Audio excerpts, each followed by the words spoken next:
ஆனா அரசியல்னு வந்துட்டா ஒரு முக்கியமான விஷயத்தை பத்தி நம்ம சொல்லி ஆகணும்.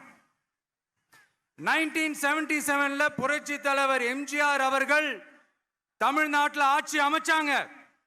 ஆனா அதுக்கு முன்னாடியே 1974லயே இங்க புதுச்சேரியில அவங்களோட ஆட்சி அமைஞ்சது. அதனாலதான் அப்பவே சொன்னாங்க, நமக்காக வந்தவர் எம்ஜிஆர், அவரை தமிழ்நாட்டில் மிஸ் பண்ணிடாதீங்கன்னு நமக்கு அலர்ட் பண்ணதே புதுச்சேரி தான். தமிழ்நாடு மாதிரியே புதுச்சேரி மக்களும் என்ன கிட்டத்தட்ட ஒரு 30 வருஷமா என்ன தாங்கி பிடிச்சுக்கிட்டு இருக்கிறீங்க.